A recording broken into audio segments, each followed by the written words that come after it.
I'm well. Happy Cinco de Mayo. It is Cinco de Mayo. Happy Cinco de Mayo. Or those that. Star Wars fans that think they need more than one day to celebrate or acknowledge their fandom. Happy Revenge of the 5th. That I like that because you have May the 4th be with you, which is my brother's birthday, and then he's a giant Star Wars fan, so it just works out beautifully. Oh my gosh, how lucky. And then now we have May the 5th be with you. No, Revenge of the 5th. Or Revenge of the 5th. Yeah. Correct. But still, I was appropriately corrected by my niece yesterday when I said, no, tomorrow's the... She's like, oh, no, you Star Wars geeks only get one day. Tomorrow's Cinco de Mayo. It's like, all right. Harsh words. Harsh words. She put me in my place, and rightly so. So, yes. I don't know. You can like a movie. You can like a movie series. She's just giving me a hard time, which is good. How was your weekend? Busy, full. Had a fun evening, Friday evening, helping the Hope Behavioral Services out on Dixon Road with their Comedy Night fundraiser. Had the pleasure of emceeing that, but sharing stage with Sherry Rail, who now works for Hope Behavioral, and Chad McCarter, the Coca-Cola poster child. Yes. He is, oh my gosh, that kid. I mean, he's too stinging funny. And then the headliner was the one and only Randy Maurer. So those that are familiar with Randy, he's an elementary principal out at Eastern, and also does stand-up. So it was a fun evening, but then it rolled right into, had my daughter graduate with her master's degree, my son-in-law with his undergrad. Did the two separate ceremonies on Saturday, and then rolled right in back home on Sunday with my daughter's baby shower. Love it. Grandson will be here in a month or less, baby. That is wild. Can't wait. So which joke went with the best? Can we get like a little recap? What was like the best joke you had? Anything appropriate for the internet? Well, it was more just story. So actually what probably won it for me. I mean, I say won it. What was the best part of it, because I actually was asked to MC. I was originally one of the listed comedians, but the MC dropped out, and so they asked me to MC. So I was doing a little bit of stuff in between the others. But I started out saying that, typically when I'm asked to participate in events like that, both my mother and my wife kind of shake their heads, roll their eyes like, what are you going to be doing? And when there's a microphone involved, they get nervous. And so in preparation for the evening and for my wife to allow me to do that, I did a makeshift. I said, she asked that I wear this shock collar. And so I did a remote, then I put a dog collar on, a shock, and I pulled out a small remote, and she was there. And so I walked it over and handed it to her. And then just throughout the evening was acting like she was shocked. That's good. And so that's physical comedy. It was pretty fun. But then I think the most fun, Randy Maurer had thrown slips of paper on everybody's tables that had questions. What's something that you would say to your dog but not to your spouse? And you had to write the answer on the back. And then he collected all those, and then he sorted them out and put them in 3 envelopes. And then at one point he had me, somebody else from the audience, and himself. He would read. It was kind of like a story, like a Mad Libs. Oh, and he said, and at that point, Tyler said, and then I pull a slip out of the envelope and say, stick it where the sun don't shine. Yeah. So it was just kind of a blind draw. You would say that to your dog? I probably would. I don't know if I'd say that to anybody. So So that was great night. Great night. Fun. Love that. Very cool. Fun. Yeah. So yeah. Well, let's give a shout out to Robert Miller and Son. do. They are the partner of this show. Starting this May, because it's May now, Robert Miller and Son is offering unbeatable savings to celebrate American craftsmanship. Enjoy 25% off store-wide, plus an additional 5% off when you pay with cash. For even bigger savings, all furniture made in the USA gets an extra 5% off. Now, I'm pretty sure that Doing means that up to 35% off. American made, and you paid cash. 35% off furniture. Look out. I ain't no mathematician, but that math seems to be mathin'. Don't miss out on this amazing opportunity to refresh your home with quality American crafted furniture. Visit our showroom in Kokomo, Indiana today to take advantage of these incredible deals before they are gone. Love it. Robert Miller and Son Furniture here in Kokomo. Perfect. Awesome. Thanks, guys. Yeah. How was your weekend? I was solid. Good. I was in a meeting earlier, and Aaron was just like, we had like a boring weekend, and it was the best. Sometimes didn't really do anything. And see, sometimes those are the best. Absolutely. I agree. Yep. Absolutely. Perfect. Yeah. Gotcha. Let's see what's going on at City Hall this week. One thing outside of City Hall, but obviously that is coordinated with whatever folks will probably, if they haven't already, because I haven't been down to that intersection, but the intersection of Jefferson and Washington will be closed for a number of weeks as we open that back up finally. Everybody, that was one of the major corrections that was requested when I took office, and just working that in with projects and such to get to the point that we could comfortably work that in. It's now finally happening, kind of like getting the culvert there at Markland between Berkeley and Dixon that always flooded in heavy rain events. I mean, that's been in, that's completed, guardrails up, and we've had a few heavy rains in the last month or so, and no issue. So really excited about that. But yeah, this is what we're doing with that, and we're slowly getting things out to start some paving. If you've not been downtown on the south end of the downtown area, we've got steel going up for the Hotel Conference Center, which is exciting to see happen. So watching that framework coming together is awesome. So yeah, outside of that, just gathering the troops at times to start getting heads together and arms wrapped around the potential tax relief, I guess, that will affect the the revenues that come in. So navigating through that. Gotcha. Yep. Can we talk internet conspiracy theories for a second? Absolutely. So there is a large group on Facebook called Kokomo Chatter, and it's become, I don't know, I would say like Kokomo Scanner-ish, where just flocks and flocks of people in Kokomo, they go to it.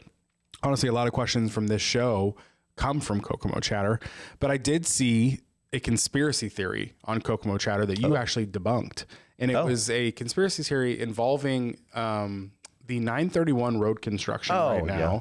And somebody said it's the mayor, which is you.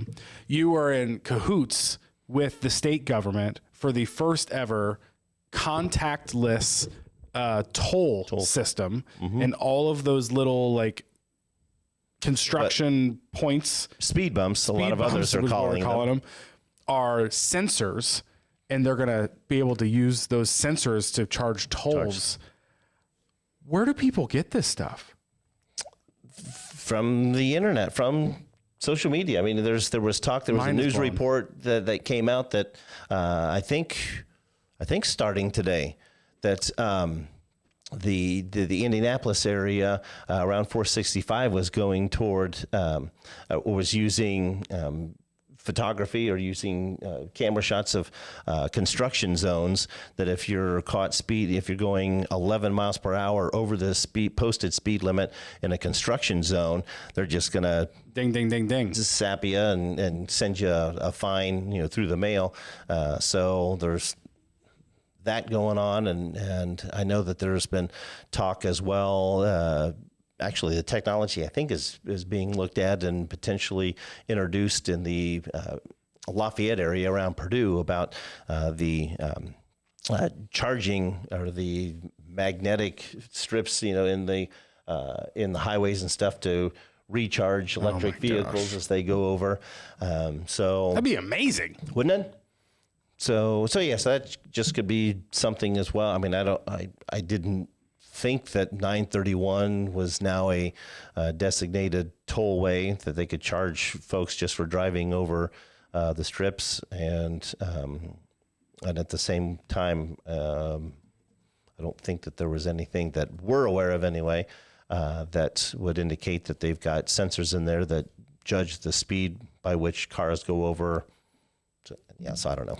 It's a lot. But I saw that conspiracy theory. I'm like, oh, that's interesting. But like, you could you just get roped into everything just because of the seat you sit in.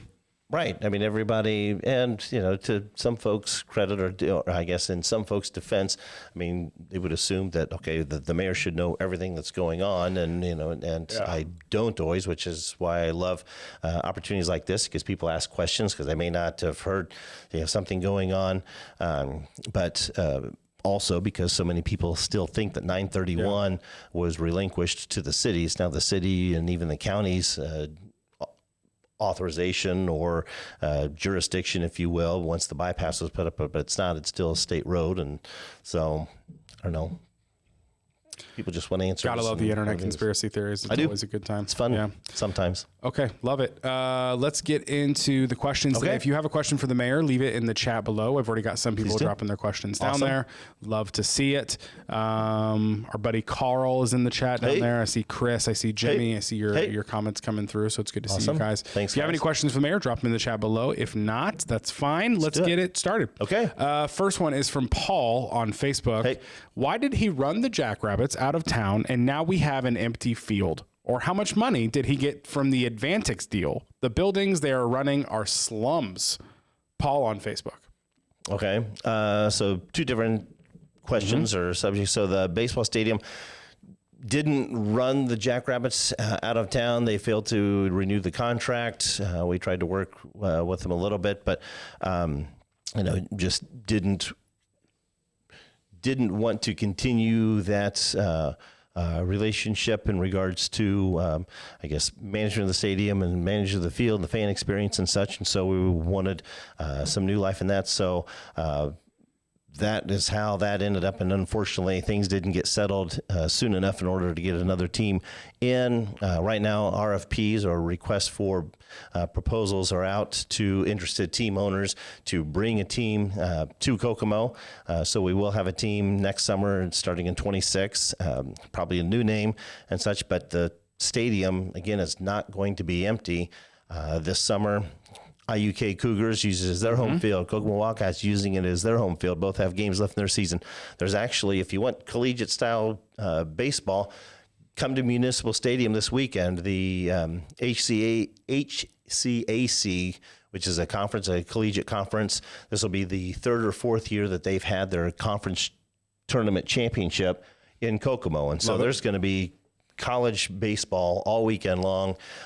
This summer, kind of the same thing. There's going to be travel style ball, with kids that will eventually be playing in college. I mean, our local leagues, we're going to be pulling some of the games from Championship Park in to allow our local kids some time on the big field as well. So there's going to be that stadium is not sitting idle or empty this summer. Gotcha. Come on down. Okay. Especially if you see the lights on. Yeah. Next question is from Garing on Facebook. Any plans for resurfacing 100 East from 26 to center? Its conditions could only be described as post-apocalyptic. Mm-hmm. Yeah, that would probably be a good assessment. We've looked at that for the last handful of years. There's been some construction going on in Highland Springs in the subdivision, and some of the heavier trucks have been using 100 East and beating the bejeebas out of it. And so as that traffic started slowing down was when we wanted to address it. But yeah, it's gotten beyond passable almost. And so what really needs to happen to it, we can't work into the funding, this year because it would have to need a total underdeck, whatever and such. But our engineering department and street department are looking at a viable solution to address it yet this summer because it is post-apocalyptic in nature, and so something will be done to that stretch of 100 East yet this summer. It won't be the end-all, fix-all, but it should be something that'll buy us about 5 or 6 years with what I'm hearing from the discussion between engineering department and street maintenance department. So apologize for those folks that we weren't able to really get to that sooner, but we're going to get something done to it at some point this summer.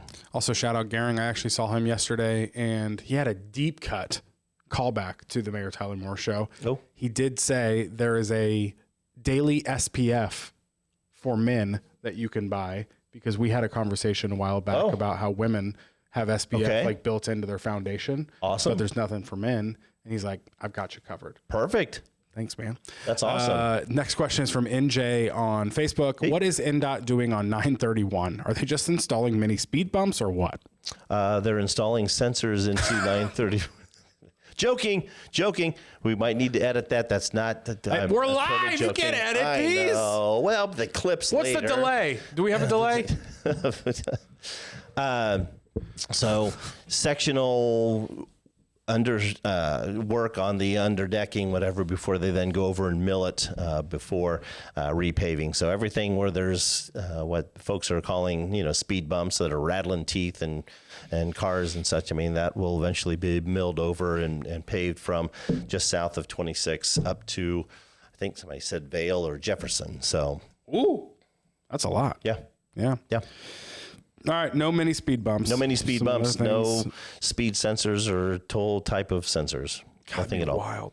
Anyway, next question is from Stacy on Facebook. Any work is there any work going to be done on Southway Boulevard? That road is awful. Yes. Next question is from Janet. Yeah.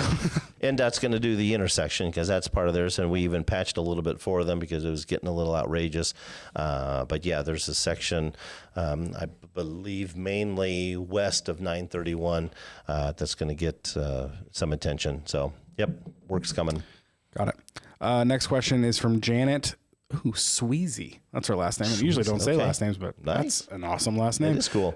Janet on Facebook. The street repairs, the panhandlers on every corner. So not really a question, but those are the topics she would like you to discuss. Street repairs and the panhandlers on every corner, she says. Yeah, so street repairs, patching where we can, but milling and paving where we can. I know it doesn't always seem like there's a lot going on because we may only do certain sections, but we do end up milling and repaving just the street department ourselves alone, anywhere between 8 and 10, sometimes 11 lane miles of streets, and leaving a little more alleyways, and so we'll continue that.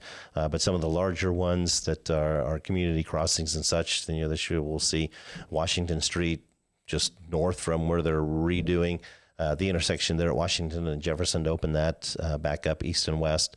I'm trying to think where else. Dixon Road from Sycamore down to Markland. We'll see what type of adjustments can be done there as well.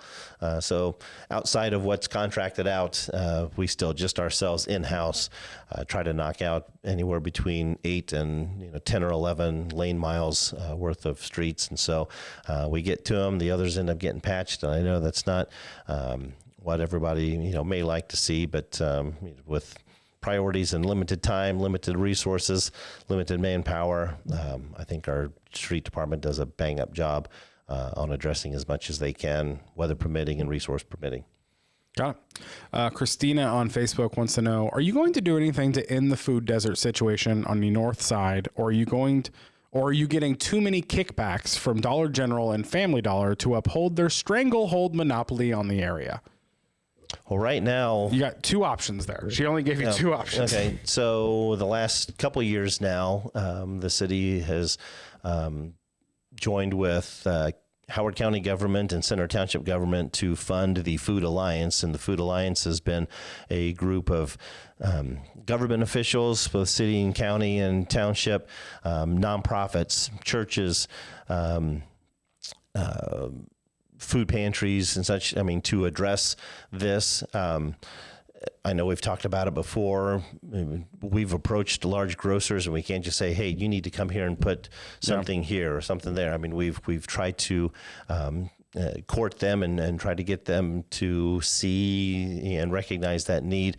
They don't see the need because of the number of small box discount stores, just like Dollar General or Dollar Tree and such, they say that they provide grocery type of items, and so therefore it doesn't fit into their marketing plan. But no kickbacks from Dollar General or Dollar Tree or whatever. In fact, some of those organizations are upset with me and upset with the city because we passed the ordinance that prevents or prohibits additional small box discount stores from coming in and locating within a mile from each other. And there have been desires for some of those small box discount companies to put more of their stores in Kokomo, and because of our current ordinance, it's preventing them from doing that, which again we hoped would then encourage a grocer to do it. So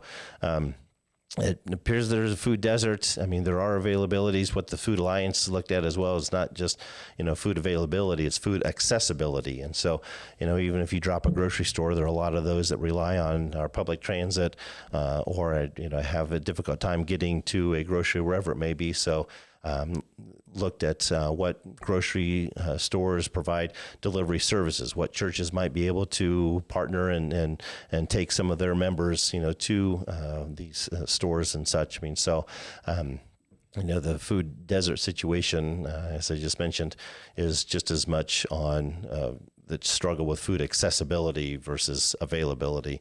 And so we're working through as a group to come up with solutions and to get food to where folks need it most. Gotcha. Next question is from Jensen on Facebook.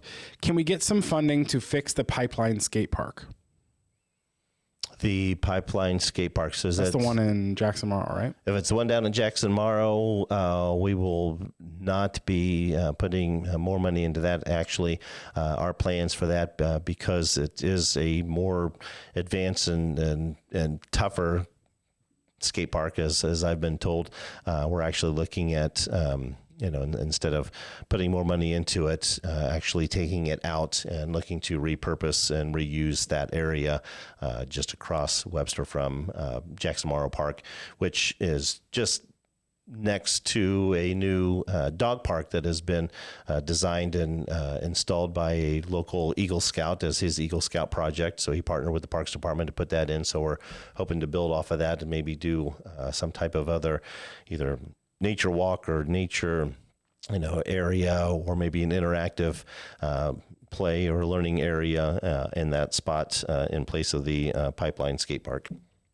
Okay. What about that type of skate park is harder to manage? I'm not a skateboarder, but I just always heard that once that was put in, the idea was to have more, exhibition, more, higher quality, bring,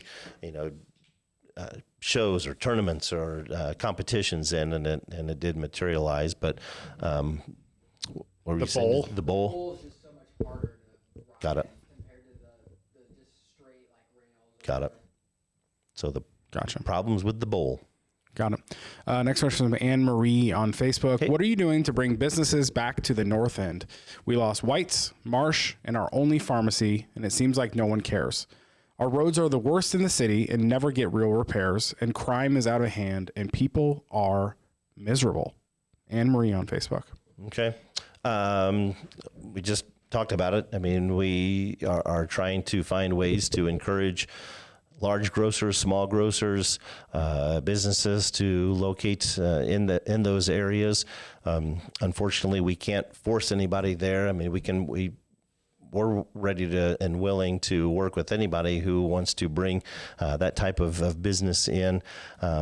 There's programs, there's opportunities, and so we're always open for discussion, open for business. And so if she's got some ideas and such in some areas, I know that White's Meat Market facility that's now closed has been looked at by a few individuals, but the price that they want does not make it, feasible for somebody to do it. But again, we're poised and ready to help and assist when we can to try and encourage and support businesses that come in and on a regular basis, try to put out some feelers and such. But roads and streets, kind of the same way, kind of bits and pieces wherever we can work those in, because there's issues and struggles all over. I mean, we heard the question earlier, 100 East.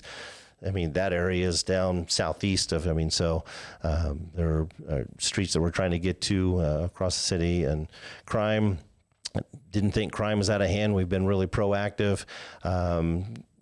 Any amount of crime is always, too much. You try to minimize, but I think that the job that our KPD officers are doing in conjunction with the Howard County Sheriff deputies that are on the streets too, they're doing a great job addressing the issues at hand.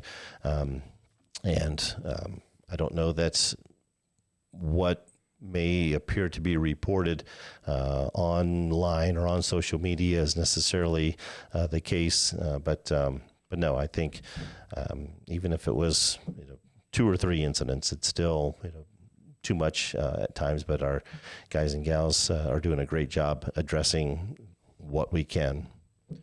Next question is from Cassandra on Facebook. What is going to be built on the land right behind the Nickel Plate Trail out on State Road, Highway 35 and 931 North, across from the North Chrysler plant? More battery holding buildings? ? Why doesn't the city or county come through and buy the row of houses that's in front of it, and then you can have all that land? We have lived out here for over 17 years, and we moved out this way to get away from the city, and now you're bringing in all the industry this way. I don't understand. I am not opposed to people having jobs, but ... Okay. Not sure I think what's being built out there. I mean, it's not a battery storage facility. It's a warehouse type of facilities, maybe even a small, data center and such. So, I mean, it's not more battery specific production, but I mean, those types of facilities in order to store or to work out of and such. And so that's what those are. But as for, buying up properties out there, I'm sure if any of those companies, I mean, because we're not the ones, at this point, I mean, yes, the city partnered with the Alliance in order to buy the initial ground on which the battery plant went. But outside of that, the city hasn't participated in purchasing that. Now we've provided, incentives when property is purchased by the companies, or in the other case with the Indiana Economic Development Corporation, or the IEDC, when they bought ground to the north of the plant. I mean, so those that are interested in ground out there are often directed to the landowners that may be interested in. So I'm sure if somebody's interested in that row of homes, they will be in contact. Got it. Next question is from Nikki on Instagram. Can you please ask the mayor to consider putting in a pickleball court at Northwest Park so I can continue to whoop my husband all summer? We could look at that. I know we are being selective on the resources we have within the parks department, adding playground equipment in some of the newer, or in some of the other parks. Currently looking now, or working at Cutler Park with the pickleball and tennis courts there, partnering with Bridges Outreach in regards to the miniature golf. So once those projects are done, absolutely, with as much activity that Northwest Park has, looking at the potential for available ground, we can look at that as well. But sure, always open to assess availability in our parks to see where we could possibly put another amenity. Okay. Chris on live chat wants to know, can you do a special needs dance in the spring?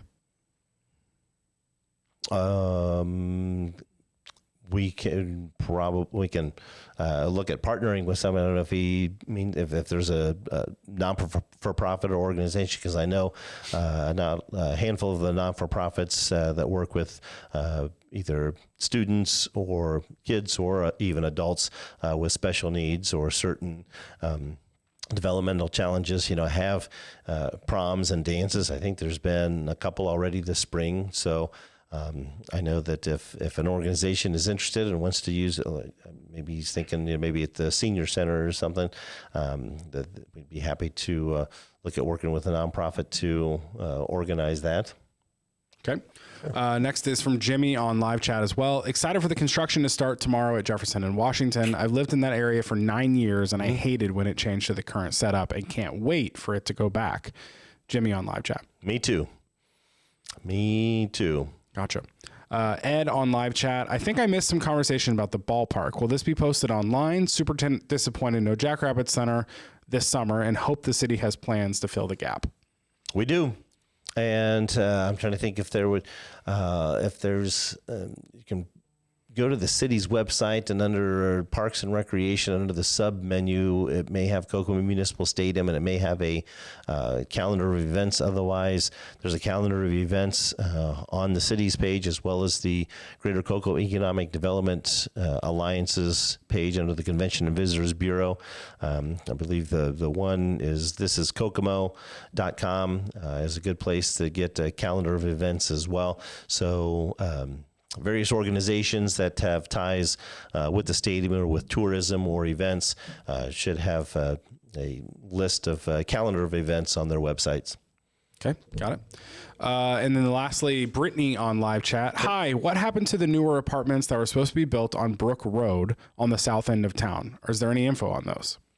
I think they're still in development because it's kind of a mixed use. There's going to be some townhouses as well as some multifamily units and such. So they are in the process of getting design plans together before they would get ready to break ground. Got it. Okay. So, well, those are the questions that we had today. Let me make sure I don't miss any other ones. No, we got them all. Okay, sweet. Cool. So thank you for those questions today for the Ask the Mayor segment. Thank you. If you have any more questions, leave it in the chat below, or we do put out a post on Mondays where you can leave your questions there, or you can always email us at Erin, E-R-I-N, at thekokomopost.com. She'll forward those over to me, or some of these questions were direct DMs to me on Instagram. So you can follow me at Mr. Drew Larison on Instagram if you want to send me the questions over there as well. Mr. Mayor, do you have a dad joke for us today? Sure. Obviously, we're in the thick of baseball season.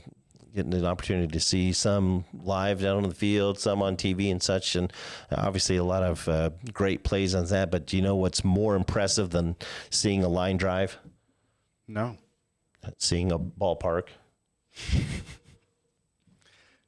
That was one of the best ones yet. Really? That was one of the best ones recently. That was really good. Awesome. Thank you. Well done. Well done. Hope you enjoyed that joke, and I hope you enjoyed this episode of the Mayor Tyler Moore Show here on the Kokomo Post, partner with Robert Miller and Son Furniture. Like I said, if you have any questions for next week's show, leave them in the chat below, or all those other different ways you can get a hold of us. Thank you for watching. We'll see you next time, Kokomo. See you, Kokomo.